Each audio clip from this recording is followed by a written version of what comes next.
Pues muy requete buenísimas. Vamos con los videitos de repaso de la dichosa asignatura de pensamiento. A ver.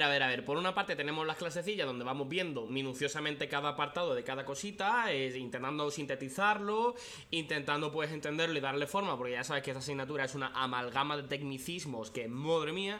Y estos vídeos van más enfocados a no a explicar el contenido como tal, sino a hacer una pasada para agudizar el estudio, para hacerlo más eficaz, para ver en qué puntos tienes que incidir mayormente de cada tema y en qué puntos menos. Y además pues haremos ítems de examen para ver cómo ese conocimiento se aplica. Así que bueno. Hola, ¿qué tal? Uy, ¿Te olvidabas de mí? No, hombre, no.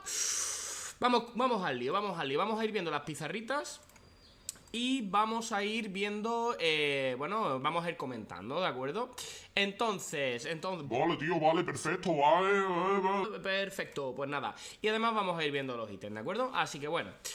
La asignatura de pensamiento básicamente pues habla de cómo el cerebro razona, ¿no? Cómo los distintos modelos, cómo las distintas aproximaciones desde la ciencia pues intentan explicar cómo razonamos, cuáles son los procesos, ¿no? Y además eso lo hacen desde una perspectiva pues desde una parte conductual, ¿no? Es decir, vamos a ver cuáles son las conductas de las personas con respecto a la otra perspectiva que serían los modelos normativos. Un modelo normativo es un punto de referencia a partir del cual vamos a juzgar, porque si al fin y al cabo solamente nos centramos en cómo las personas responden a ciertas situaciones, pues simplemente estaríamos describiendo el comportamiento. Ahora lo que estamos haciendo es ver un modelo cómo intenta abordar las respuestas de las personas en función de un punto de referencia que va a ser, pues por ejemplo, el modelo lógico, el teorema de Bayes, etcétera.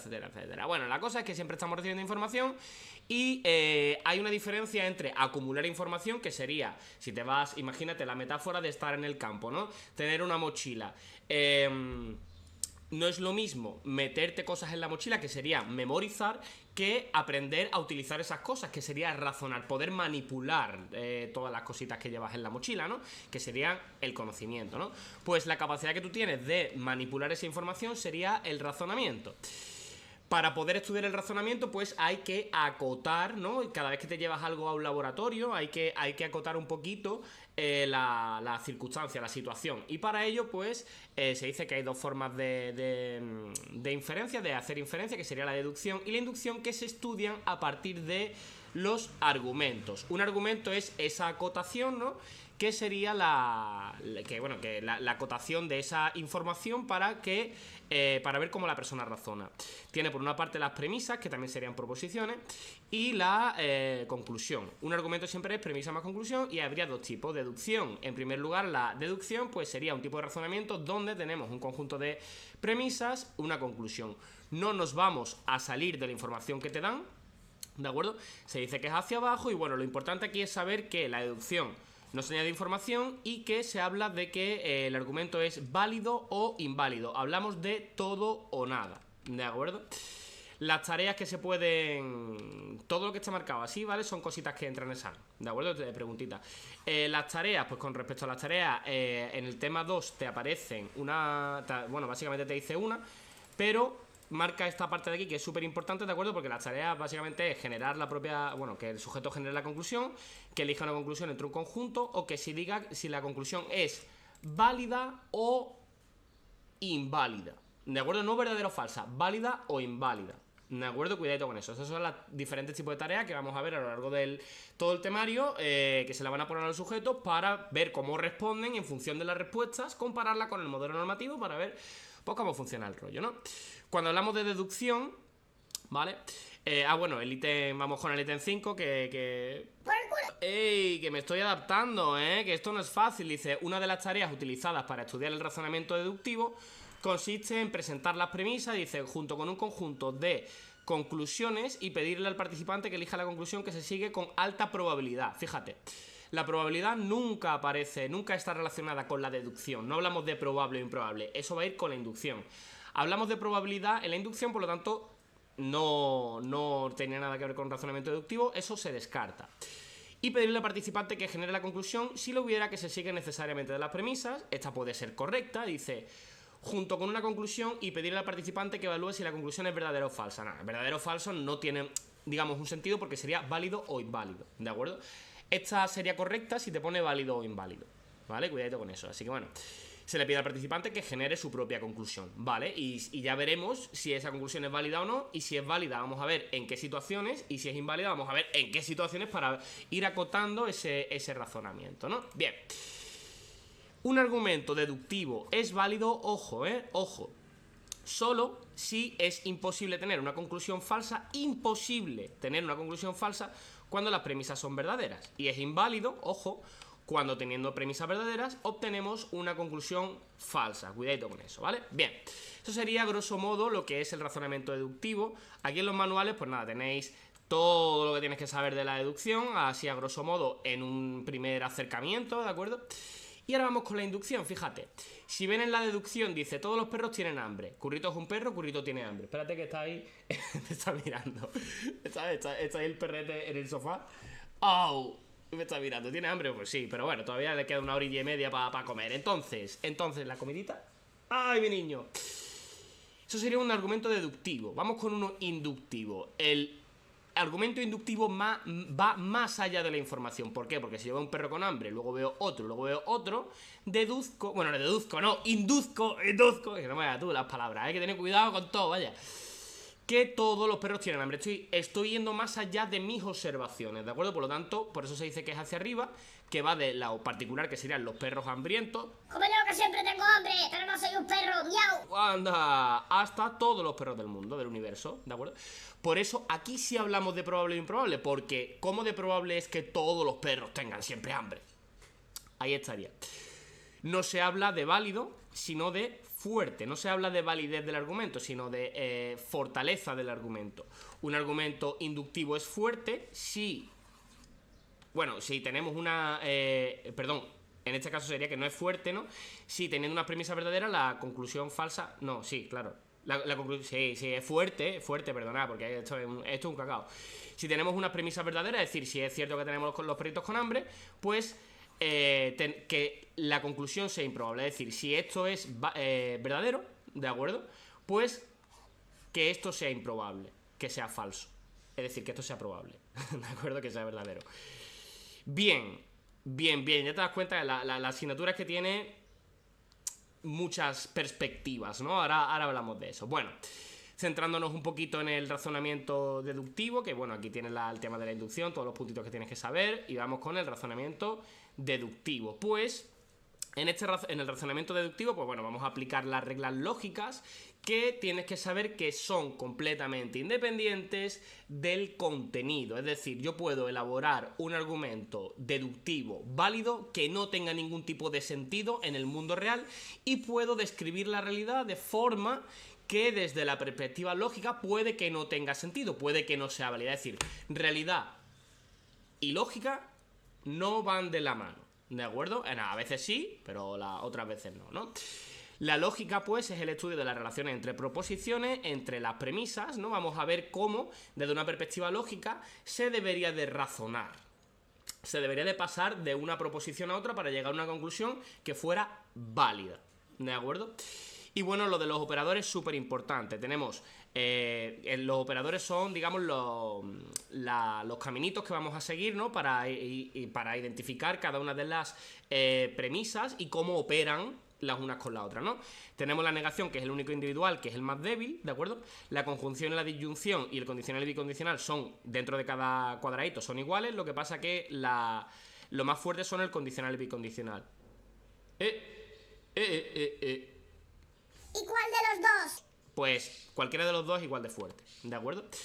Bien, entonces, la conjunción sería lo que sería como añadir esto y esto, se representa con este simbolito. La disyunción con este, ojo, porque esto es súper importante, porque luego en el examen tienes que saber leer esto, ¿de acuerdo? El condicional sí, entonces, ¿de acuerdo? Que sería una flechita para un lado. Y el bicondicional, que sería una doble flecha, ¿de acuerdo? Y ahora tenemos el paréntesis o implicación, que sería pues el hecho de poner un paréntesis que cambia la valoración, la jerarquía de los operadores, ¿de acuerdo? De modo que es probable que una conjunción pueda mandar sobre un condicional si los paréntesis así lo indican. Vamos al lío antes de avanzar y vamos a ver todos los ítems que han caído últimamente con respecto a esto. Dice, cuando en una agrupación de proposiciones no hay paréntesis, se entiende que el operador menos fuerte es la disyunción, la negación, bueno, pues el menos fuerte ya sabemos que es la negación, seguido de la conjunción y qué, y la disyunción, ¿de acuerdo? Que tienen la misma potencia, pues tal cual lo hemos visto, ¿no? Este es el más débil, seguido de estos dos que tienen entre sí la misma potencia. Aprendiéndote esto, tiene la mayoría de los ítems, lo que pasa es que, bueno, esto se complica un poco. En la agrupación de proposiciones con más de un operador lógico, ¿qué dos operadores tienen la misma potencia? ¿El condicional y la conjunción? No. ¿La conjunción y la disyunción? Sí. ¿La negación y la disyunción? No. La B. Sería, ¿de acuerdo? En la siguiente agrupación de proposiciones, fíjate, tengo un condicional, si P entonces Q, y aquí, pues, tengo una conjunción, ¿no? Entonces, ¿qué ocurre aquí? Pues que si no hay paréntesis, vamos a regirnos por lo que ya sabemos, por la tablita que ya sabemos, ¿no? Entonces, ¿qué dice? ¿Qué es lo que domina? Pues domina el condicional porque es el operador más fuerte. ¿De acuerdo? El 8 sería la B. ¿De acuerdo? Simplemente siguiéndonos del rango de la jerarquía de la que hemos hablado. ¿De acuerdo? En la siguiente agrupación de proposiciones, ¿cuál domina? Pues dominaría lo que hay dentro del paréntesis. El operador que domina es la implicación. Ahora, ¿qué pasa? Que esto, al estar entre paréntesis, digamos que se toma como una unidad, es decir, P y Q y por lo tanto R. ¿De acuerdo? La R, la P, la Q y la R son simplemente pues elementos que pueden ser elefante y cabra, por tanto me hago pis, ¿sabes? Es decir, da igual, representan elementos de lo que sea, es decir, de la realidad o no, ¿sabes? Es decir, da igual, ¿vale? Y la relación entre los elementos es lo que se llama la lógica. Bien, entonces, vamos con la siguiente, dice, en la siguiente agrupación de proposiciones, creo que esta es igual que la que hemos hecho, ¿verdad? Pues fíjate, el hecho de quitar el paréntesis ya hace que vuelva el condicional a dominar, ¿de acuerdo? Aquí no hay paréntesis, pues lo mismo, domina el condicional, ¿de acuerdo?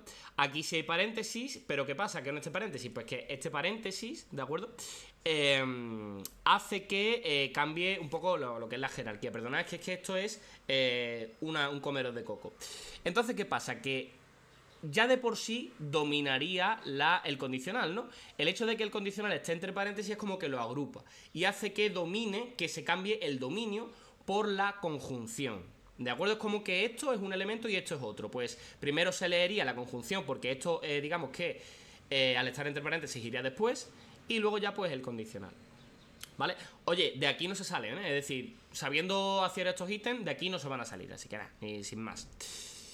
Luego dice, en la siguiente agrupación de proposiciones, el operador que domina es el condicional porque es el más fuerte. Y ya por último dice, según el cálculo proposicional, la notación simbólica para la frase sí y solo si estoy en el parque o en el teatro, entonces estoy relajada. Fíjate, sí y solo sí no es un sí entonces. Un sí entonces es un condicional. Un sí y solo sí es un bicondicional. La doble flecha, ¿de acuerdo? Por lo tanto vamos a descartar ya la opción, ¿vale? Dice, sí y solo si estoy en el parque o en el teatro, fíjate, entonces estoy relajada, pues ¿cuál sería? Pues sería la C. Si estoy en el parque o en el teatro, entonces estoy relajada. También sería correcto decir, si solo si estoy relajada, entonces estoy en el parque o en el teatro. Es decir, solo me relajo. En el parque fumando. O en el teatro fumando. Estos son clases de formación, no son clases educativas. Así que bueno. Venga, vamos, yo de verdad, no sé ni cómo sigo medio cuerdo o no sé si estoy cuerdo. Bueno, aquí tendríamos un ejemplillo de los operadores, ¿vale? Venga. Un silogismo es otro tipo de argumento, ¿de acuerdo? Donde vamos a tener un término medio que va a enlazar, pues fíjate, en esta premisa la A no tiene nada que ver con la C, en esta premisa la A no tiene nada que ver con la C, pero el hecho de que haya un término medio enlaza la A con la C. En función de lo que venga aquí, todos, algunos, ninguno, algunos no, lo que sea, ¿vale? La combinación, pues vamos a sacar una conclusión. En función, ya sabes, hay unas reglas lógicas que van a decir lo que es correcto y lo que no, y luego está la persona que piensa en su casa o en el laboratorio y dice, pues mira, esto es lo correcto. Pues sí, ya sería la respuesta del sujeto que vamos a chocar contra ese modelo lógico, ¿no? Bien. Todos los estudiantes de la UNED son unos pringados, Porque es verdad, es verdad. Hay que estar pringado para estar. Toda la gente de la UNED se pringa, ¿no? Y todos los pringados acaban siendo personas de éxito. Por lo tanto, todos los estudiantes de la UNED son personas de éxito. ¿De acuerdo? Es como el término medio es por lo que hay que pasar para llegar a ser persona de éxito. ¿De acuerdo? Esto sería un ejemplo de un silogismo donde tenemos diferentes categorías. Tenemos que la categoría estudiantes de la UNED, tenemos la categoría pringado y tenemos la categoría personas de éxito. Yo lo veo como circulillos, ¿no? Entonces, a partir del término medio, pues enlazamos una con la otra para sacar la conclusión. Esto es un silogismo, esto es el tema 4. ¿De acuerdo? Bueno. La lógica y lo que son la deducción, ¿no? La deducción se basa en el modelo lógico, ¿no? Pues es un proceso formal que estudia cómo unos enunciados se derivan de otros para llegar a unas conclusiones a partir de las reglas de deducción. Esto lo preguntan mucho, ¿vale? Hacen referencia a la huella de memoria es Supes y Hill. Y bueno, estas normas, pues bueno, en fin, en los manuales, bueno, el manual viene mejor descrito, yo tampoco es que me vaya a detener aquí en todas, ¿de acuerdo? Y aparte se ven en clase, pero bueno, comentar las más importantes. Pues por ejemplo, que yo vea, bueno, la simplificación, pues si tienes una conjunción, puedes deducir cualquiera de ellas por separado. Si tienes dos elementos que son ciertos, puedes meterlo en una conjunción. Una doble negación es como si no hubiera nada. No tengo ganas de no comer. Es decir, Tengo hambre. ahí estaría, ¿de acuerdo?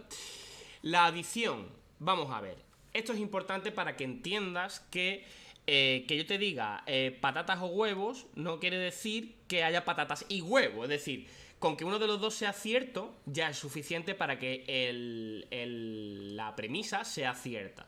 O en este caso es una conclusión, pero bueno, da igual. La proposición, ¿no? Entonces, ¿qué pasa? Patatas o huevo quiere decir que uno de los dos es cierto. Con que uno de los dos es cierto ya se puede formular. Patatas o huevos, suficiente. Esto es verdadero. Esto es válido. Recuerda que la lógica se separa del mundo y, bueno, en fin, esto es una de las reglas lógicas que se aplican, ¿no? Pues, por ejemplo, en el ítem 15 dice: de acuerdo con la regla de inferencia denominada ley de adición, si la premisa P es P, la conclusión es P o Q. No IQ, no, P o Q, sería la A. ¿De acuerdo? Ahí estaría. ¿Vale? Leyes conmutativas, que el orden da exactamente igual. ¿De acuerdo? Patata con huevo que huevo con patata. ¿De acuerdo? ¿Vale?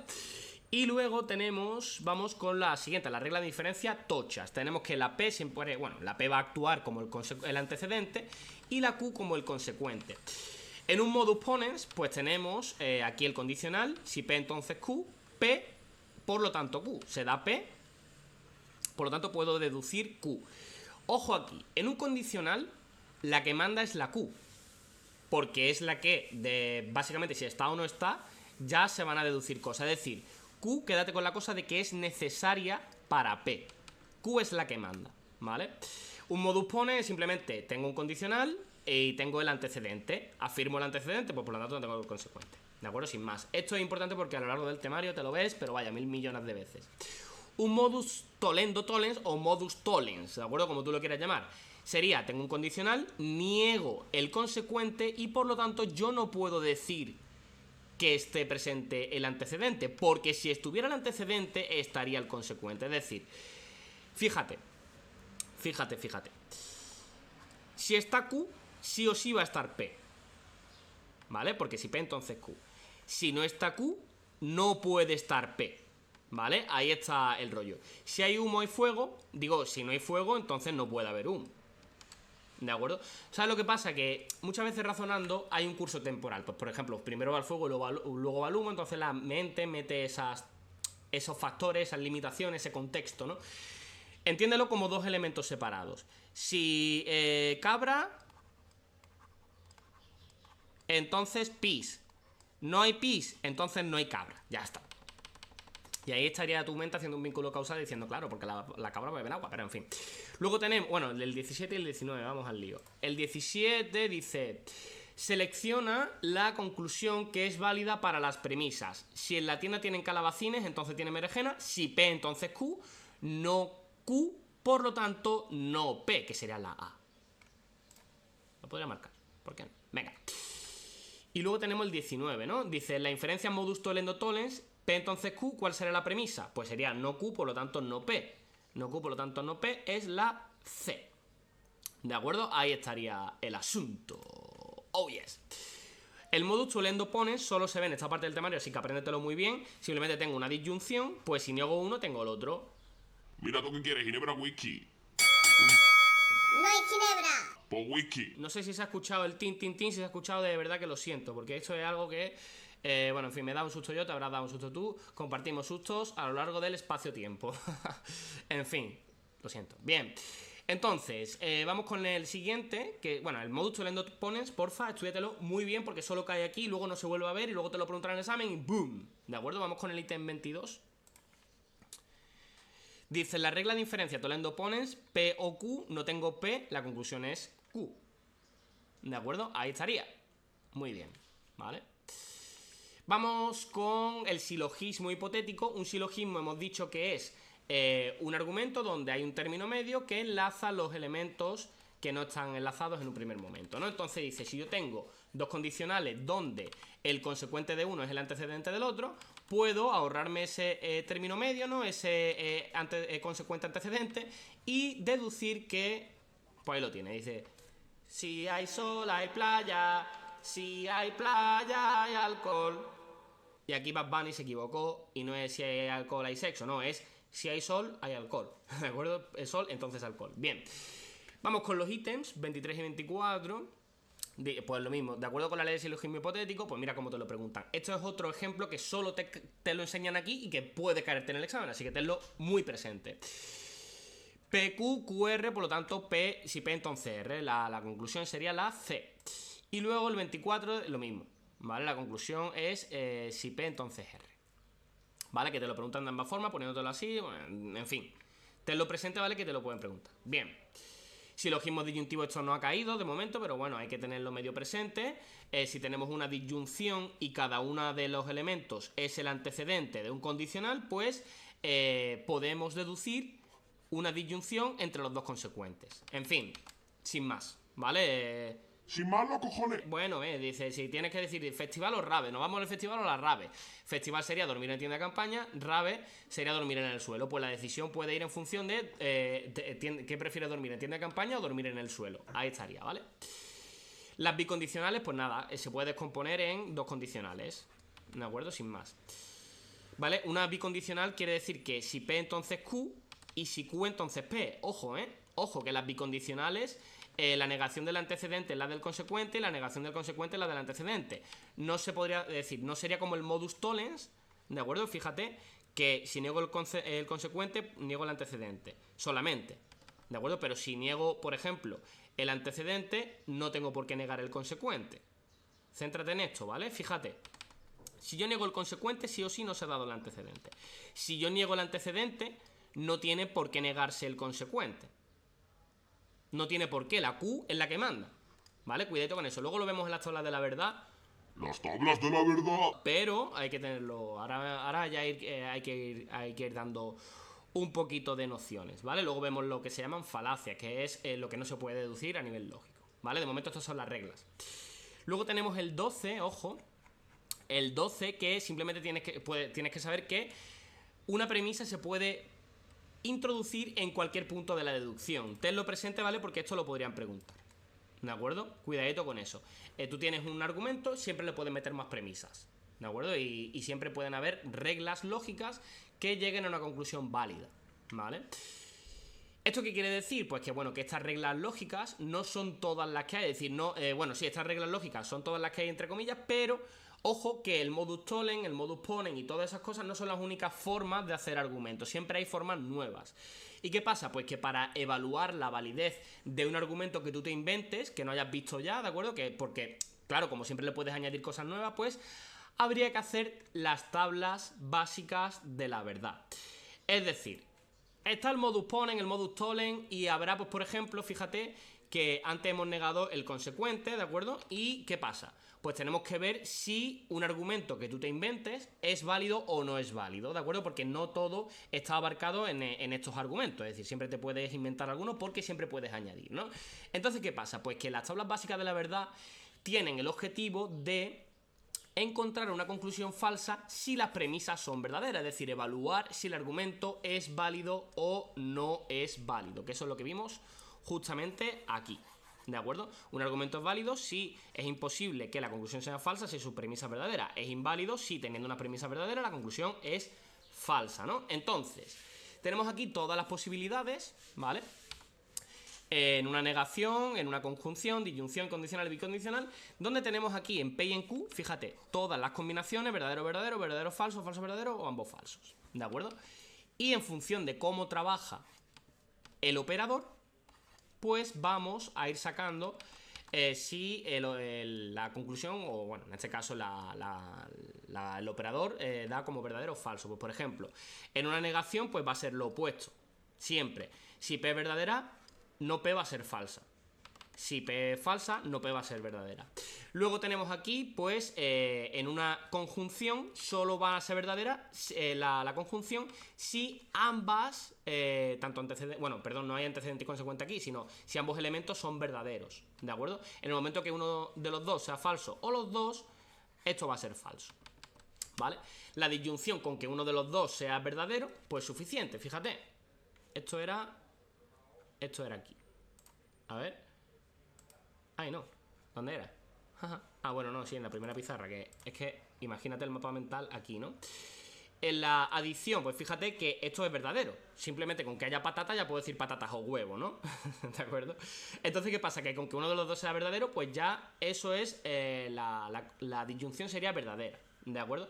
Condicional, fíjate, si P y Q son verdaderas, es verdadero.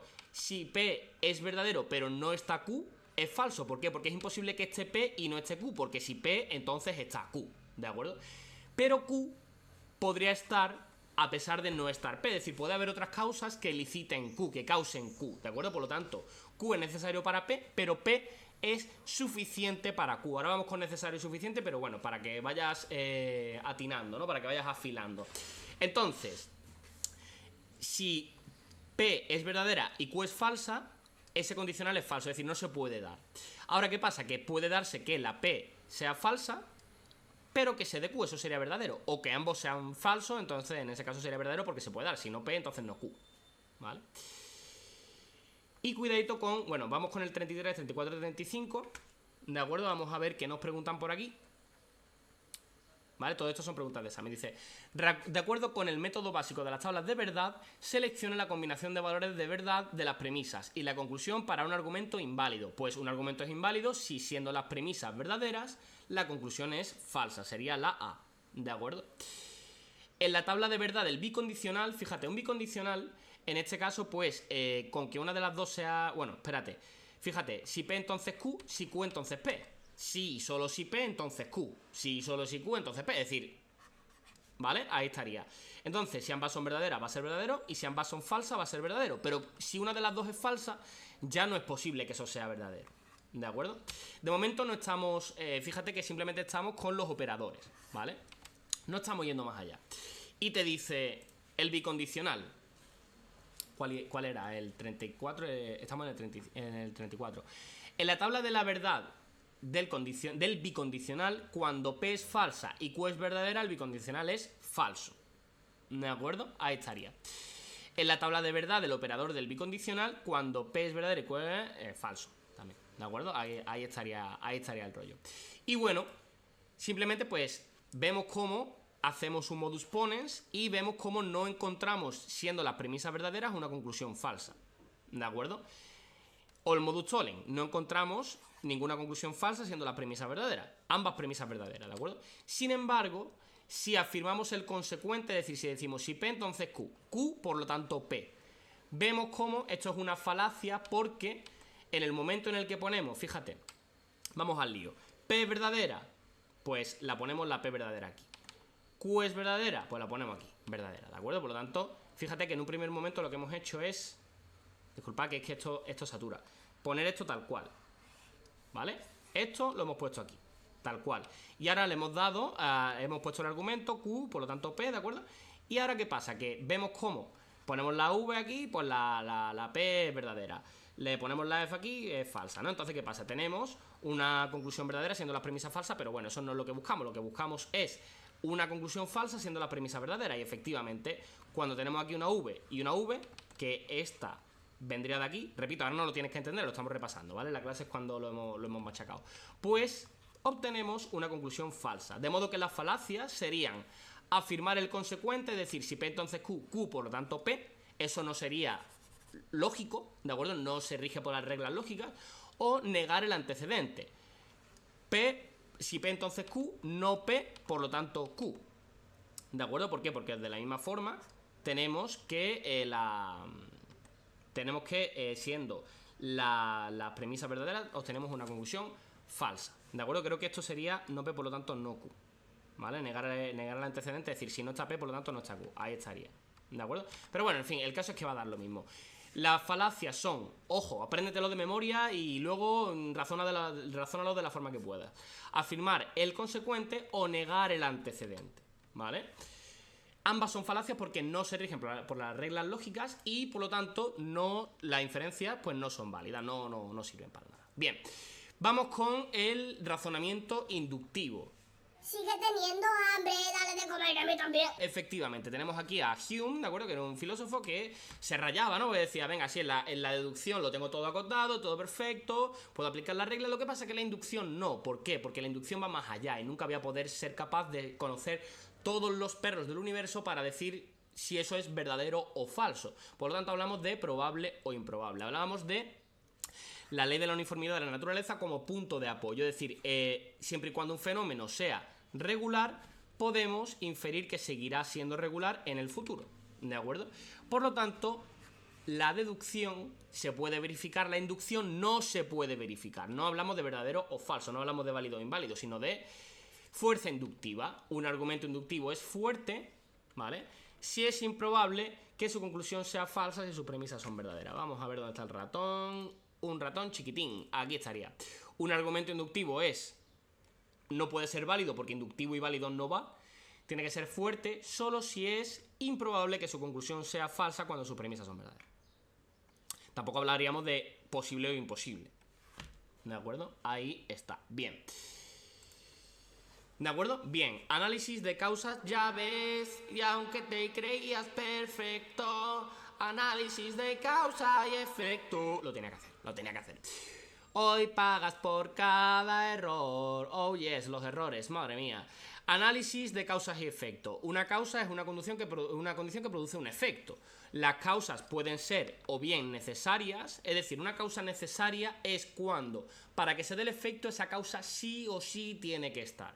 Para que llueva tiene que estar nublado, porque no es posible que llueva sin estar nublado. Ahora, ¿qué pasa? ¿Que siempre que está nublado llueve? No. Siempre que aparecen nubes, las nubes siempre están lloviendo, no. ¿De acuerdo? Por lo tanto, para que llueva es necesario que esté nublado, pero tiene que darse otras circunstancias que lo hagan posible. ¿De acuerdo?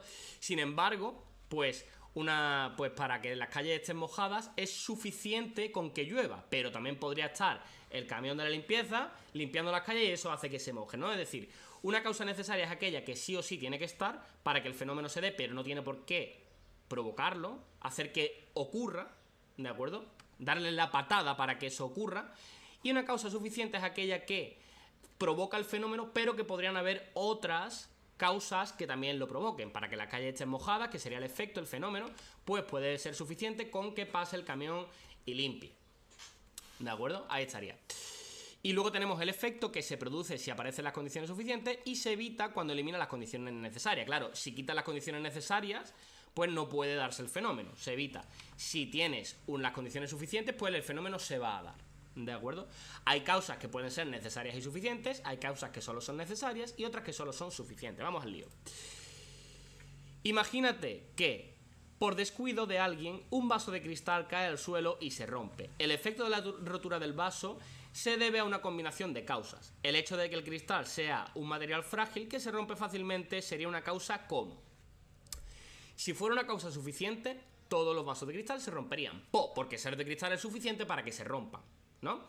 ¿Qué pasa? Que el hecho de que sea de cristal es una condición necesaria porque si un vaso de cristal se puede romper, pero no todos los vasos de cristal se van a romper. Por lo menos ahora mismo. A lo mejor cuando llegue ¡el juicio final! ahí ya, pues sí, se romperán todos, ¿no? Pero el caso es que es necesario. Si fuera suficiente ya se provocaría el fenómeno, ya se rompería, ¿no?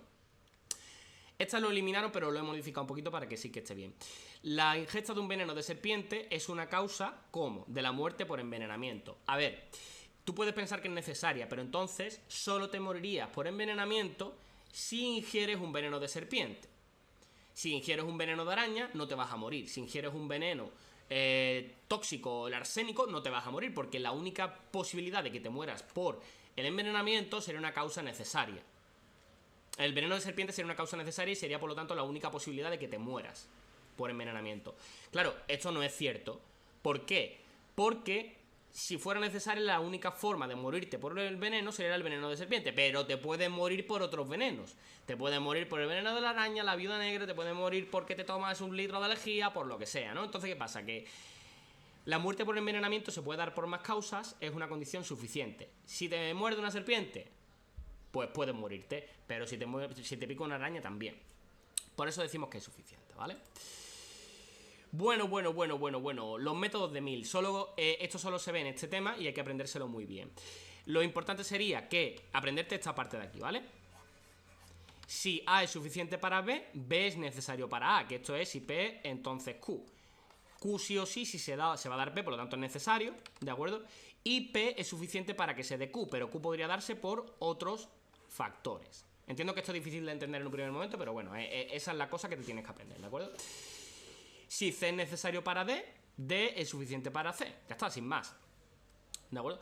Tomar cerveza es suficiente para la borrachera y se supone que la borrachera es necesario para tomarse cerveza. Lo que pasa es que, claro, necesario. Podría ser por otros motivos. Por ejemplo, para tener una borrachera es necesario beber alcohol y para y la borrachera es suficiente para el alcohol. Bueno, en fin.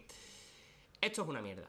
¿Sabes? ¿Verdad? No te lo tienes que aprender tal cual. Simplemente saber que si A es suficiente para B, B es necesario para A. Y al revés. Si A es necesario para B, B es suficiente para A. Al revés. ¿De acuerdo? Los métodos de Mill, bueno, vamos con el 6. Dice, de acuerdo con los principios por los que se rigen las condiciones necesarias y suficientes, si A es una condición suficiente para B, entonces B es una condición necesaria para A. Ahí estaría, ¿vale? Saber que si uno es suficiente para el otro en la dirección contraria es lo opuesto. Suficiente, necesario, suficiente. ¿Vale? Ahí estaría.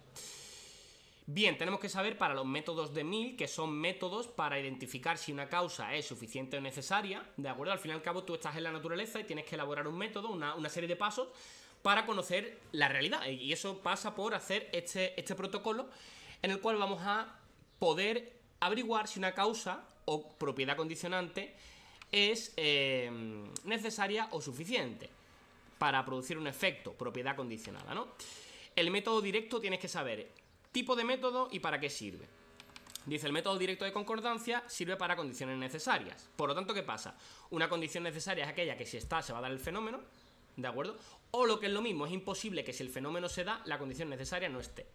La condición necesaria no produce el fenómeno. Si está, se puede dar el fenómeno, pero no tiene por qué ocurrir, ¿de acuerdo? Entonces, ¿qué pasa? Que si el efecto está presente, es imposible que la condición necesaria esté ausente. No sé por qué te ha echado esto, pero bueno, en fin, da igual. El caso es eso, ¿vale? Que ahí estaría, eliminamos causas ausentes cuando el fenómeno está presente. Vamos con el 7. Dice, analice la tabla y selecciona la alternativa correcta. La propiedad condicionante C, ¿cómo es? Pues tenemos aquí el efecto presente. Y la C, ¿qué pasa? Que siempre está presente cuando el efecto está presente, por lo tanto es una condición necesaria. ¿De acuerdo? Aquí estaría el rollo. La 7 es la C. Estupendo. Bien. Luego, el método inverso, tienes que aprenderte que es para condiciones suficientes. Y ojo, mira, en todos los métodos tienes que saber lo que es la regla y lo que eliminas. Pues por ejemplo, en el método inverso de concordancia la regla es que una condición suficiente no puede estar presente cuando el efecto está ausente. Por lo tanto, vamos a eliminar causas presentes cuando el efecto está ausente. Es decir, tienes que aprendértelo de esta forma, tienes que razonarlo. Es abstracto, es jodido. Este tema 2 tiene la dificultad añadida de que es el primero y te meten un hachazo ¡pum! Que si P, que si Q, que si condicional, no sé qué. Pero bueno, poco a poco te vas a ir haciendo con el vocabulario de la misma forma que me he hecho yo, porque al fin y al cabo, pues bueno, me estoy estudiando esta asignatura para dar las clases, ¿no? Aquí estaríamos. Bien, entonces, vamos con el ítem 5 y el ítem 12, fíjate. Dice el ítem 5. En el método inverso de concordancia se trata de eliminar en un número determinado de ocurrencias, fíjate que aquí aparece la ocurrencia 1, la ocurrencia 2, la ocurrencia 3, pueden haber 7, 20, las que sea, pero te ponen 3. Las propiedades condicionantes, es decir, las causas que están, el método inverso de concordancia sería aquel que busca las causas suficientes. Una causa suficiente es imposible que esté presente cuando el fenómeno está ausente, por lo tanto vamos a eliminar las causas presentes cuando el fenómeno está ausente. Ahí estaría. Y el 7 era el otro, ¿no? El 7, el 5 y el 12, El 7... El principio de eliminación que se utiliza en el método inverso de concordancia es una propiedad que se encuentre presente cuando el efecto está ausente, no puede ser una condición suficiente. ¿Podría ser una condición necesaria? Sí, porque la condición necesaria puede estar presente si el efecto está ausente, porque al fin y al cabo no produce el fenómeno. Ya la he liado con los auriculares. Venga, perfecto. ¿Vale? De la misma forma que una causa suficiente podría estar ausente cuando el efecto está presente. ¿Por qué? Porque podría estar causada por otros factores. ¿De acuerdo? Bueno, espero que te esté ayudando un poquito para enfocar. Venga, entonces, el método de la diferencia tienes que saber que sirve para causa suficiente en una única ocurrencia como si fuera en un experimento. Vamos con el 8. Dice, la tabla presenta un ejemplo de método conjunto. Método conjunto... pues no era el 8, no era el 8, ¿de acuerdo? Bueno, sí, lo que pasa que es que en este caso aparece el método de la diferencia porque aparece la ocurrencia con el asterisco. Fíjate, si aparece la ocurrencia con el asterisco y ya está, es el método de la diferencia. En el momento que hay otras ocurrencias, porque en la ocurrencia con el asterisco no hemos sido capaces de dilucidar nada, o ap, no hemos sido capaces, pues en este caso ya se transformaría en el método conjunto. ¿Vale? La cosa es esa, que en este caso pues no tenemos una sola P con la demás A o una sola A con la demás P, por lo tanto no podemos descartar, nos quedaríamos con 2, en este caso nos quedaríamos con, como son causas suficientes, ¿no? Si el fenómeno está presente, pues es imposible que esté ausente, es imposible que esté, no se puede, tendría que estar el efecto ausente, ¿verdad? Claro, entonces no podríamos sacar las causas... las condiciones, perdón, la condición suficiente. ¿Qué podríamos hacer? Pues eliminar las condiciones ausentes para quitar las posibles condiciones necesarias. En fin, ahí estaría el rollo. Bien, entonces, en este caso sería el método conjunto. ¿Y qué pasaría? Pues el truquillo es ver lo que coincide siempre. La propiedad C sería la condición necesaria y suficiente sería la propiedad C porque es la que coincide. P, P, A, P, P. Siempre es así. Vale, no hay más. Ahora llegamos. Vamos con el 15 y luego el 17. Dice, el método de la diferencia se utiliza para identificar las condiciones suficientes cuando las propiedades condicionantes, es decir, cuando las causas se encuentran, ¿cómo? Pues cuando las causas, ya estoy saturadísimo, se encuentran presentes cuando en una ocurrencia determinada, ¿no? 15, claro, presente en una ocurrencia determinada, ¿vale? Bien, es que no vaya, 40 y pico minutos, ¿no? Llevo, yo qué sé, nada es lo que llevo. Con pensamiento, imagínate el coco como lo tengo hasta ahora. Pero bueno, bien. Bueno, ahí estaría una determinada ocurrencia solamente y vamos a saber que la condición suficiente es aquella que está presente cuando el efecto está presente. Bueno, en fin, no pasa nada. Y luego, vamos con... Esto es lioso, ¿eh? Vamos con la 17, fíjate. En un experimento los investigadores quieren comprobar si una sustancia A causa un determinado síndrome, efecto. Para ello administra la sustancia A un grupo de animales y una sustancia inocua, placebo, a otro grupo similar. ¿Qué es esto? Un experimento. Por lo tanto, el método que están utilizando es el método de diferencia, ¿vale? Porque es un experimento, ¿vale? Este ítem es jodidísimo, pero que sepas que si hacen un experimento, siempre en todos los experimentos se está haciendo un método de la diferencia porque en una sola ocurrencia se está evaluando si la causa es suficiente o necesaria. ¿De acuerdo? Y bueno, ya el método combinado, que tienes que saber que el método de concordancia sería el directo y el inverso, cuando la causa está, cuando el efecto, la propiedad condicionada está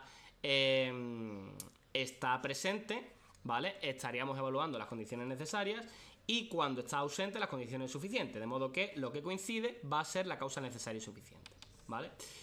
Y el método conjunto sería directo y de diferencia, y bueno, la de esta es la misma, ¿vale? Ahí estaría. Bien. Pues ve, este sería el ejercicio que hemos visto antes, ¿de acuerdo? Causa necesaria y suficiente la que coincide. Y tenemos que eliminamos las causas ausentes cuando el fenómeno está presente, que serían las condiciones que no pueden ser necesarias, ¿de acuerdo? Y de la misma forma aquí, es imposible que una condición necesaria esté ausente cuando el fenómeno está presente. Y luego, si no tenemos el efecto, es decir, si la propiedad condicionada está ausente, esto no puede ser una condición suficiente. Ya está. ¿De acuerdo? Por lo tanto, nos quedaría solamente la C. Vale, básicamente lo que coincide. Ese sería el truquillo y ese truquillo no falla. Bien. Vamos con lo siguiente, que serían los errores y sesgos. A ver, con respecto a los errores tienes que saber la diferencia entre formales, que serían los que se producen porque la regla de inferencia no se aplica correctamente, pues serían las falacias, ¿vale? Afirmar el consecuente o negar el antecedente, ¿de acuerdo? Y los informales, que serían respecto al contenido, ¿vale? Los errores son, digamos, entiéndelo, en esta asignatura como discrepancias con respecto al modelo normativo, que en este caso es el modelo lógico. El modelo lógico dice que esto no se puede hacer y tú lo haces, por lo tanto eso es un error, ¿de acuerdo? Nada fue un error, oh yes, oh yes. Bueno, y los sesgos son errores sistemáticos, donde todo el mundo cae, ¿de acuerdo? Donde todo el mundo comete errores. Porque si hay una persona que comete un error puntual en un aspecto determinado, pues eso no sería un sesgo. Pero si todo el mundo comete el mismo fallo de la misma forma, eso sí es un sesgo, ¿de acuerdo? Ya sea formal o informal. Bien, los errores informales e informales pues van a dar lugar a los factores externos e internos, que ahora los vemos. Bien, entonces vamos con los ítems 1 y 2 de aquí. Dice, los errores que se deben a un uso o una interpretación inadecuada del contenido del argumento, pues como habla de contenido van a ser los informales. Los formales serían los que se viola alguna regla de inferencia. La A y la C son la misma, por lo tanto es la E. ¿De acuerdo? De acuerdo con la clasificación de los errores del razonamiento en formales e informales, un error informal pues sería aquel que explica que se pueda rechazar un argumento válido por no estar de acuerdo con el contenido de la conclusión. Es decir, tengo un argumento válido, lo rechazo porque me sale del alma. Entonces, ¿qué pasa? Que estaría cometiendo una violación de una regla de inferencia. Estaría haciendo lo que me da la gana, por lo tanto, sería la A. Es aquel que se viola alguna de las normas de inferencia. Un error informal, no regla de inferencia. Ah, bueno, no, perdón, he confundido informal con formal. Perdón. No sería, espérate. Claro, es decir, claro. Vale, fíjate. Un error formal sería este de aquí. Y se explica que se infiere erróneamente el antecedente por la afirmación del consecuente, que esto sería también estos dos en la misma lógica. ¿De acuerdo? Disculpa que es que se me va la cabeza. Un error informal es aquel en el que tu creencia o el contenido del argumento te está haciendo que tú creas que es válido o inválido un argumento que puede ser inválido o válido. Es decir, que cometas el error, ¿no? Que no estés de acuerdo. No esté en consonancia con el modelo normativo. ¿De acuerdo? Bueno, apréndete esto bien, ¿vale? Y ahí tienes los ítems y cualquier duda sabes que me puedes preguntar en cualquier momento, ¿de acuerdo? Cualquier cosita que necesites. Bien, entonces ya me pongo contigo, lo machacamos y lo sacamos, que esta es la forma, ¿no? Evans es una persona súper importante en este temario, ¿de acuerdo? Y se centra en ver por qué cometemos esos fallos. Y agrupa digamos, las causas en factores externos y factores internos. Importante saber que los factores externos vienen dados por la selección de información irrelevante para razonar. Y estos son los que son serían los que son los heurísticos, ojo, esto hace referencia a los heurísticos. Y los factores internos, pues pueden ser por la memoria de trabajo, por las influencias del conocimiento previo o por el sesgo de confirmación, que ahora lo vemos, ¿de acuerdo? Tienes que saber identificar cuáles son los externos y cuáles son los internos, súper importante, ¿de acuerdo? Vamos con los externos. Los externos, básicamente seleccionamos la información que nos da la gana y eso hace que lleguemos a conclusiones erróneas, ¿no? La información que nos llama la atención. Bien, ítem 3 dice, pensar que nuestro argumento sobre un tema es válido o correcto porque ha recibido un mayor número de me gusta en Twitter es un ejemplo de error de razonamiento causado pues sería por factores externos, ¿de acuerdo? Porque al fin y al cabo sería de información irrelevante. El número de me gusta no implica que tu argumento sea válido, sino que sería la regla lógica, que eso sería una cosa de la que tu cerebro pasa absolutamente, ¿de acuerdo? Ahí estaría. Bien, el 3 nada más, ¿no? Guay. Luego tenemos, ojo, esto no hay que indagar mucho en esta parte porque luego en el tema 5 se ve muy exhaustivamente, pero bueno, tienes que saber que la tarea de selección de Wayson se trata de que te van a dar una premisa, ¿de acuerdo? Una norma que tienes que falsar, tienes que decir si es verdadera o falsa en función de 4 tarjetas que te van a permitir que tú gires una, 2 las que te hagan falta para llegar a saber si esta conclusión, si esta premisa es válida o no, ¿de acuerdo? Básicamente tienes que decir si esto se cumple o no dándole vuelta a la tarjeta, ¿de acuerdo? ¿Qué tenemos aquí? Aquí tenemos los antecedentes condicionales. Dice, si en una cara hay un cuadrado, en la otra cara hay un círculo, ¿verdad? Y tú tienes aquí, pues, el antecedente condicional P, el antecedente condicional no P, el antecedente condicional Q y el antecedente condicional no Q. Y ahora, es súper importante en esta asignatura que sepas diferenciar lo que dicen los sujetos de lo que es correcto. Porque te van a preguntar por lo que dicen los sujetos y por lo que sería la respuesta válida. En cualquier caso, los sujetos lo que responden es P y Q. ¿De acuerdo? Los sujetos dicen que, seleccionan la afirmación del antecedente, si P entonces Q, dice si en una cara hay un cuadrado, en la otra hay un círculo, si P entonces Q, ¿no? Entonces, ven si se cumple la afirmación del antecedente. Entonces Q. ¿Y qué pasa? Que seleccionan Q. ¿Y qué pasa? Que si tú seleccionas Q y dices si Q por lo tanto P, estarías cometiendo la falacia de afirmación del consecuente. Por lo tanto, eso sería una falacia. Esto es un sesgo, es un error y a la vez un sesgo porque todo el mundo lo comete. Tienes que saber a nivel básico, ¿vale? Simplemente saberlo, que Wasson dice que esto es un sesgo de confirmación y que Evans dice que es un sesgo de emparejamiento y es el que gana. ¿Vale? Es el que gana. Entonces, apréndete que en la tarea de selección de Wasson lo que ocurre es un sesgo de emparejamiento y no un sesgo de confirmación como dice Wasson, que es la explicación que le da al sesgo. ¿De acuerdo? Y luego llega Evans y se lo revienta, que sería por la aplicación de heurísticos, debido a la aplicación de heurísticos, ¿no? Vamos con el ítem 6, el 7, 5, 6, 7, 8 y 11. Vamos al lío. Fíjate, en el 5 dice el sesgo de emparejamiento. ¿Qué pasa con el 5? Sería, constituye un sesgo debido a un factor interno. No, porque es un factor externo. También se denomina sesgo de confirmación. No, el sesgo de confirmación es una cosa, ahora la vemos. El sesgo de emparejamiento es otra, ¿vale? Y compiten en la tarea de selección de Wasson. En la tarea de selección de Wasson, la respuesta más frecuente dada por los participantes es la que busca confirmar el enunciado condicional mediante la selección de la tarjeta que corresponden con la afirmación del antecedente condicional, la negación del consecuente, la afirmación del consecuente. Pues creo que sería sería la afirmación del consecuente. ¿De acuerdo? La afirmación del consecuente. Sería la C, ¿verdad? Creo que lo he apuntado mal, pero bueno, obviamente tengo aquí una chuleta para no tener que rayarme mucho. Pero claro, lo que más dice el sujeto, bueno, son la afirmación del antecedente y la afirmación del consecuente. ¿Verdad? Ahí está. Vale, guay. En la tarea de selección de Wasson, con material abstracto, porque a veces te pueden poner el círculo, cuadrado, que eso sería el material abstracto, y también te podrían poner, pues por ejemplo, tener un ticket y luego pues ir al cine. Si tienes el ticket, vas al cine. Hay gente que haya ido al cine sin el ticket, pues bueno, ahí se ven las posibilidades. Con material abstracto, las opciones más frecuentemente seleccionadas por los participantes son las que pueden confirmar la regla mediante, y sería aquí, dice... las opciones que más frecuentemente seleccionadas por los participantes. Pues lo mismo sería la afirmación del antecedente y la afirmación del consecuente. ¿Vale? Ahí estaría. ¿De acuerdo? Que son las que seleccionan los sujetos. Cuidado, ¿vale? Esto apréndetelo muy bien, que los sujetos dicen P y Q, afirmación del antecedente y el consecuente. Vamos con la 8. Dice, en la tarea de selección de Wasson, con material abstracto, la respuesta válida, ojo, no lo que dicen los sujetos, sino la respuesta válida, pues sería la afirmación del antecedente y la negación del consecuente, ¿verdad? Sería la B. Ahí estaría. La B. ¿Vale? Vamos con la 11.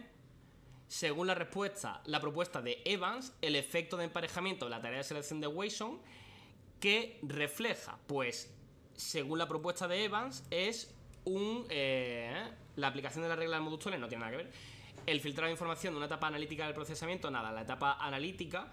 creo que era la de, ahora lo vemos, razonamiento deliberado, ¿no? Y sería del sistema 2, bueno, en fin, no sería eso. Es un heurístico, el paso directo de los procesos heurísticos a la respuesta, es decir, el hecho de cortar camino, aquí viene, aplicación de heurísticos, y eso es lo que hace que haya un sesgo de emparejamiento en la tarea de selección de Wasson, ¿vale? Guay. Perfecto. De momento, sabiendo esto que hemos hablado, suficiente. ¿En qué consiste la tarea de selección de Wasson? Que se da un sesgo de emparejamiento, qué responden los sujetos y cuál es la respuesta válida. Suficiente. ¿vale? La respuesta válida sería afirmación del antecedente y negación del consecuente. Ahí está. Luego, otros factores externos. Bueno, en el argumento ad hominem nos creemos cosas en función del quién, no del quién. De la Barbie, del Ken y la Barbie, ¿sabes? Jaja. Bueno, en fin, no es el qué sino el quién, nos creemos las cosas en función de quién venga. No evaluamos el contenido como tal. No el contenido, sino la validez del argumento, ¿no? En función de respecto al razonamiento silogístico, que recuerda que son dos premisas que se enlazan por un término medio, pues puede darse la figura del silogismo, y es que el término medio podría estar pues aquí así, así, así o así, dando lugar a 4 diferentes estructuras que se conocen como las 4 figuras del silogismo. ¿Y qué pasa? Que realmente, desde una perspectiva lógica, da igual dónde esté el término medio, porque en función de cómo esté hecho, pues hay unas inferencias válidas o no. Lo que pasa es que la persona, en función de la estructura, y solamente de la estructura en este caso, ¿vale? Pues se ve influida por ella para dar la respuesta. Es decir, la persona da una respuesta en función de la estructura. La estructura influye en el razonamiento. Ahí estaría, cuando aislamos la esta. ¿Y qué pasa? Que la figura del silogismo dice que en función de la posición del término medio vamos a tener mayor o menor dificultad, y eso va a afectar al tipo de conclusión. La dificultad, ojo, en esta asignatura la dificultad se mide como número de errores y tiempo que se tarda en responder, ¿vale? Eso machácalo. Si se tarda más tiempo quiere decir que es más difícil. Si se cometen más errores quiere decir que es más difícil. Pues se ve que la figura 4 es la más fácil, apréndetelo, ¿vale? Y la figura 2 creo que era la más complicada. Pero bueno, no te rayes, porque luego esto es todos los B son A, todos los C son B, o algún B no es A, algunos C no son B, y luego ya te partes el coco. Es decir, que hay combinaciones, no solo en la estructura, sino que también hay otras cositas que ya veremos detenidamente en el tema 4 cuando llegue. Bien. También otro de los factores externos que afectan es el efecto atmósfera, que es una tendencia, no explica, es simplemente la descripción de una tendencia, que dice que el tipo de respuesta va en función del tipo, es decir, la conclusión va en función del tipo de premisa. Ya veremos el rollo pero bueno, es una particular, algunos A son B, imagínate que estamos aquí, algunos A son B, todos los B son C, pues la respuesta tiende a ser particular. Si todo es universal, la respuesta tiende a ser universal, que sería todos los A son B. Si todo es afirmativa, la respuesta tiende a ser afirmativa. Y si uno es negativo, ya la conclusión puede ser negativa. Realmente, desde una perspectiva lógica, si una es particular, o sea, por ejemplo, Como el patio de mi casa, que es particular. efectivamente, si tenemos ambas universales, pues podría haber una conclusión particular. Lo que pasa es que los sujetos responden universal, ¿de acuerdo? O por ejemplo, si ambas son afirmativas, podría haber una negativa, pues bueno, podría haberla, a lo mejor sí, claro. Pero los sujetos tienden a hacer una conclusión afirmativa. O si hay una partícula negativa, ¿se podría hacer una conclusión positiva? Pues a lo mejor. Lo que pasa es que ya con que haya una negativa, los sujetos tienden a hacer una negativa. Ahí estaría el rollo, ¿vale? Venga, ya queda menos.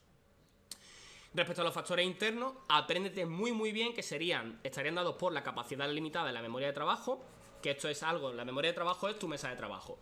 Lo que puedas poner ahí es con lo que tú vas a trabajar. Si hay más cosas de las que puedes poner, hay cosas que no vas a tener en cuenta. Por lo tanto, vas a cometer fallos. Cuanta más información, más error.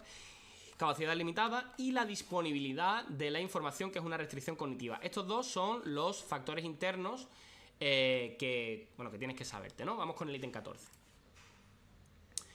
Dice el ítem 14... Se consideran factores internos que pueden producir errores sistemáticos en el razonamiento, la sobrecarga del sistema de procesamiento debido al exceso de información, eso afectaría a la memoria de trabajo, y la disponibilidad o accesibilidad de información. Efectivamente, que eso sería la restricción cognitiva.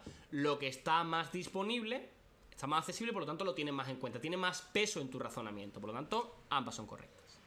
¿Vale? Bien, bueno... de aquí, pues nada, esto hay demostración empírica, pues por ejemplo en la letra K, te dicen que hay más palabras que empiecen por K o que tengan la K en la segunda posición, pues, o que contengan la letra K. Pues hay más palabras que la contienen, lo que pasa es que a la mente te llegan más fácilmente las que empiezan, ¿no? Nombres de famosos y nombres desconocidos, te ponen el mismo número de nombres de cada uno, lo que pasa es que cuando te preguntan ¿de cuáles hay más? Pues de famosos, ¿por qué? Porque se quedan mejor en tu mente, porque ya tienes familiaridad con ellos, ¿no? Entonces lo tienes más accesible y tu decisión va en función de ese peso que tienes en la mente. La relevancia, y es que la información que creemos relevante es la que vamos a utilizar para dar una respuesta. Pues por ejemplo aquí en el problema de los taxis vemos que damos más respuesta, más peso a el sujeto, al relato del sujeto, que a la tasa base, ¿no? A la proporción de taxis que realmente hay, que sería un dato más sólido, ¿no? A la hora de hacer la inferencia. Luego, el conocimiento o creencias afectan a la hora de evaluar un argumento, ¿vale? Es decir, tu conocimiento previo y tus creencias que tienes, y eso sería a su vez un error informal, ¿de acuerdo? El contenido, las creencias, el argumento, tal, van a afectar en la evaluación. De modo que vas a estar a favor de lo que crees o conoces y vas a estar en contra de lo que no crees o no conoces, ¿de acuerdo? Y ojo, porque se diferencia del sesgo de confirmación en función de que el sesgo de conocimiento o creencia sería una evaluación y el sesgo de confirmación sería una búsqueda. Vas a buscar aquello con lo que estás de acuerdo, en consonancia con ello, y vas a desechar aquello que no, con lo que no estás de acuerdo, ¿no? Es decir, el sesgo de confirmación hace alusión a la búsqueda. Wasson hizo una tarea que es que yo te voy a dar esta serie de números y tú tienes que saber cuál es la regla, preguntándome qué números vienen a continuación. La gente pregunta: El 8, el 10. El 12. y Wasson decía sí. Claro, entonces ¿qué pasa? Que la gente no pregunta el 1 o el 7. Claro, ¿por qué? Porque buscamos aquello que confirma nuestra regla, ¿de acuerdo? Y ojo, porque el sesgo de confirmación es un factor interno, que hay que tenerlo muy presente. Vamos con el 18. La tendencia hacia la búsqueda de información que sea consistente con nuestro sistema de creencias, expectativas o hipótesis y a descartar aquella información que pueda falsarlas constituye un factor interno del razonamiento y recibe el nombre de sesgo de confirmación. ¿De acuerdo? Ahí estaría. La 18 es la B. ¿Vale? Ahí está. Muy bien. Luego, el contenido. Cuidadito porque hay que tenerlo muy claro. Un contenido abstracto es si P entonces Q, si círculo entonces cuadrado, lo que sea. Geometría, cosas que no tienen, digamos, conexión con el mundo real. Conocido pero arbitrario, pues sería utilizar palabras, utilizar elementos reales, pero su relación en el argumento no tiene nada que ver con la realidad. Si perro, entonces croqueta, o si llueve, entonces Ferrari. O si Capicúo, entonces Matamanta. Yo qué sé. ¿De acuerdo? Es decir, palabras reales, pero que no tienen conexión con el mundo real. Por eso decimos que es arbitrario. Y luego el familiar sí se ceñiría al mundo real. Si tengo hambre, entonces como. Claro. ¿Vale? O si nublado, entonces... Bueno, si llueve, entonces paraguas. Claro. Porque tiene más conexión. Es decir, el contenido sería conocido y además está en el mundo real, ¿no?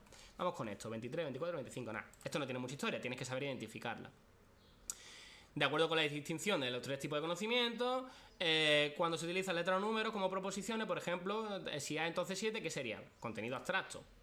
El contenido conocido pero arbitrario sería, dice, contiene términos de contenido abstracto como letra o número. No, esto no es. Contiene términos de uso cotidiano, pero que no tiene una relación directa con los conocimientos y sistemas de creencias del sujeto ni con la experiencia del sujeto, ¿vale?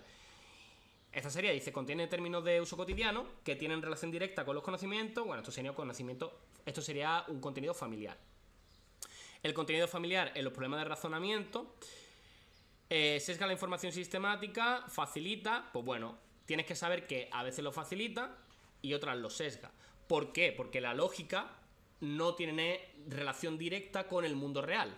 Algo puede ser verdadero, cierto en el mundo real, pero puede no ser lógico. Entonces, como no hay una conexión directa, pues el contenido familiar, si coincide esa relación con la relación lógica, facilita, y si no, pues la sesgará. Y bueno, el contexto, esto es interesante, a mí me gusta porque el contexto realmente lo que hace es limitar, ¿no? Limitar el razonamiento, acotarlo, ¿no? Entonces, ¿qué pasa? Que tú, en determinados contextos, sabiendo las limitaciones de ese entorno, pues eres capaz de razonar de una forma más eficaz y en otros pues menos. No es lo mismo un contexto abstracto, ¿de acuerdo? Que yo ponerte el contexto de una biblioteca. Si hago ruido, entonces me regañas, claro. Entonces tú ya razonas, ¿no? Pero también me pueden regañar sin hacer ruido. ¿Por qué? Pues porque me he tirado un peo. Anda que no. Bueno. Ahí estaría el rollo. Simplemente con que entiendas esto, suficiente. Bien. Y ya por último, vamos con esta parte de aquí del temario, ya la última del tema 2. Esto hay que aprendérselo tal cual, porque no vuelve a aparecer, pero sí que son la base de otras teorías que iremos viendo a continuación, ¿no? Entonces, a lo largo del temario. ¿Somos racionales? Pues depende con qué nos comparen, ¿no?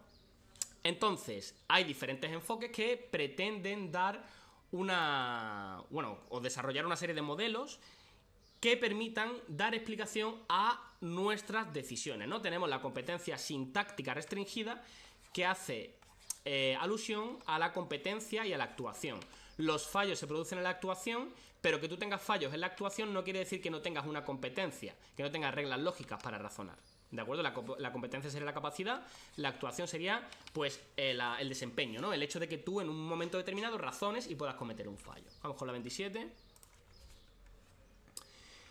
¿Qué perspectiva recurre a la distinción entre competencia y actuación para explicar los errores de razonamiento? Sintáctica, ¿vale? Luego veremos la semántica, la satisfacción de restricciones, pero bueno, que sepas que esas son palabras clave. Luego, tienes que saber que tenemos que la competencia sintáctica se basa en que tenemos unas estructuras simbólicas, ¿no? Que, bueno, todo lo que sea representación simbólica y tal, pues hace alusión a la sintáctica, ¿de acuerdo? Y dice que utilizamos reglas formales. Lo que pasa es que la regla sintáctica, que es en la que se basa, no tienen relación directa con las reglas formales. Por lo tanto, los errores van a venir dados por la interpretación. Palabra clave también, interpretación, ¿vale? Por lo tanto, el contenido, el contexto y las creencias van a afectar a la interpretación y por lo tanto eso va a hacer que cometamos fallos. 28, 30 y 38. Vamos a leer. 28. De acuerdo con el enfoque de la competencia sintáctica restringida, el contenido y el contexto facilitan el razonamiento afectando al componente de interpretación que establece la correspondencia entre el enunciado del lenguaje y el conjunto de reglas sintácticas. ¿Vale? El componente deductivo que comprende las reglas sintácticas, nada, tanto al componente deductivo como... No, solamente al componente de interpretación. ¿Vale? Esta es cruel. ¿Vale? De acuerdo. Luego, más cositas. La 30, ¡ay, qué saturación más grande! Porque además que voy con un petardo en el culo, porque en las clases vamos más despacito tal, pero aquí es ¡pum! Lo que entra, lo que no, y tal y cual. De acuerdo con el enfoque de la competencia sintáctica restringida, el componente que establece la correspondencia entre el enunciado del lenguaje y el conjunto de reglas sintácticas es el componente de interpretación, ¿vale? En la clave, ¿vale? Y era la 38, ¿no? Si no mal recuerdo, la 38... De acuerdo con el enfoque de la competencia sintáctica restringida, los sesgos de razonamiento se interpretarían por la interpretación. Fíjate, que prácticamente es siempre la misma respuesta, ¿vale? Bueno, competencia sintáctica restringida. Tenemos reglas lógicas y manipulamos símbolos. Las reglas sintácticas nos sirven para razonar, lo que pasa es que esa interpretación está mediando y la que nos hace que a veces se facilite y a veces se cometan errores, pero mayormente errores. ¿Vale? Entonces, claro, si eliminamos el contenido, ¿qué pasa? ¿Que mejorará la actuación? No, ¿por qué? Porque el contenido abstracto hace que cometamos más fallos, porque no estamos familiarizados, ¿no? Bien. Luego tenemos la semántica, que se basa en el significado de las cosas, ¿no? Dice que no tenemos una representación simbólica, sino semántica. Y el argumento lo vamos a someter a un proceso de comprobación semántica. De aquí sale toda la teoría de los modelos mentales, que es súper importante en todo el temario, y la desarrolla Johnson Laird. Básicamente tenemos un argumento que vamos a representar semánticamente con el conocimiento del lenguaje, el conocimiento del mundo en nuestro cerebro. Vamos a hacer una representación, un modelo mental, y luego vamos a ir buscando, mediante un proceso de comprobación semántica, vamos a ir buscando contraejemplos. ¿Para qué? Pues para ver si hay otras posibilidades. Si no hay otras posibilidades, diremos que la conclusión es válida, y si hay otras posibilidades, pues seguiremos buscando, ¿no? Hasta que ya nos cansemos y digamos que no es válido. La principal limitación, apréndete esto muy muy bien, con saber esto es suficiente, es la memoria de trabajo. La memoria de trabajo se puede sobrecargar con los contraejemplos, con los diferentes modelos mentales, y el hecho de no representar exhaustivamente todos los modelos mentales hace que puedas cometer errores. ¿De acuerdo? Y bueno, ya por último, la competencia en la satisfacción de las restricciones, que bueno, que esto solamente cae en esta parte del temario, es lo más novedoso, lo más bonito y tal, pero bueno, en fin, nos quedamos ahí, ¿no? El caso es que, básicamente, en función de los datos del mundo que nos rodea, vamos aprendiendo las conexiones y eso se van representando conexiones, nodos en nuestras neuronas, ¿no? Vamos a ser racionales siempre y cuando la realidad se ajuste se empareje perfectamente de forma óptima con un nodo, con un conjunto de neuronas que tenemos en nuestra cabeza, ¿no? Bien. Importantísimo saberte el sistema 1, el sistema 2 de Stanovich. Preguntan un montón con esto, ¿de acuerdo? Lo de primitivo, moderno, tal. Primitivo porque el sistema 1 es el que tiene, por ejemplo, mi perro. La comida. Está frito, está ahí tieso. Está ahí tieso el colega. Él es el que tiene los animales, ¿no? Es el más primitivo. Y hemos podido desarrollar nuestro sistema 2, que es más lento, deliberado, ¿no? Es, venga, me voy a poner a pensar en esto. Voy a ser consciente de que soy consciente de la metacognición y tal, ¿no? Ítems que ejemplifiquen lo de Stanovich. 33. Dice el 33...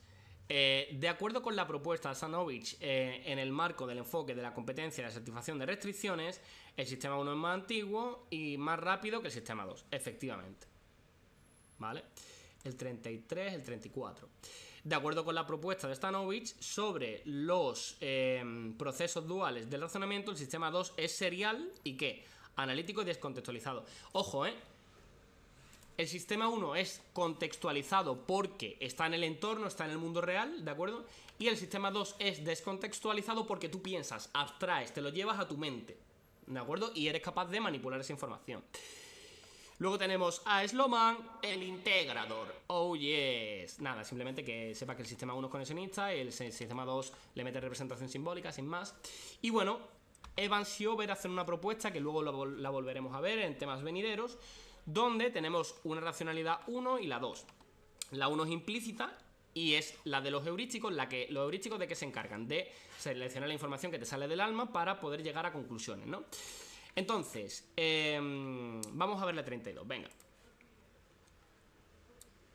Evans establece una distinción en la que intenta delimitar dos tipos de funciones en el razonamiento. La selección de información, ¿a qué procede? A los heurísticos. ¿De acuerdo? Y por eso se da el sesgo de emparejamiento, la tarea de selección de Wason. ¿De acuerdo? Porque seleccionamos la información que queremos más importante, la más saliente, y por eso cometemos errores, ¿no? Y luego tenemos la impersonal, que sería la explícita o analítica. Lo contrario de un heurístico sería un análisis exhaustivo de la información. El heurístico es un atajo mental, ¿vale? Es como una respuesta predeterminada que has aprendido en función de tu aprendizaje. Y bueno, en fin, tendrías ya de por sí una predisposición al tener heurístico, y en función de tu experiencia pues va desarrollando atajos para ahorrar recursos cognitivos y no tener que estar pensando todo continuamente, como yo ahora mismo. La 42, el sistema de procesamiento se encuentra limitado por la capacidad de memoria de trabajo y por ser un procesamiento secuencial y costoso, pues sería el explícito. Fíjate que heurístico y implícito es lo mismo, por lo tanto sería el explícito. ¿De acuerdo? Al fin y al cabo tú razonas de forma, venga, vamos a pensar sobre esto, vamos a tener en cuenta esto, esto y esto para tomar esta decisión y tal. Bueno, pues nada, esto ha sido el repasito del tema 2. Espero que te haya sido de ayuda, porque al fin y al cabo es vernos el tema, repasar, ver lo importante, lo que no, lo que tienes que machacar y tal. Y bueno, espero que te haya servido, y ya sabes que cualquier cosita pues me puedes consultar. Como siempre, un placer darte estas clasecillas. Y ya sabes lo que se viene ahora, y si no lo sabes, mira.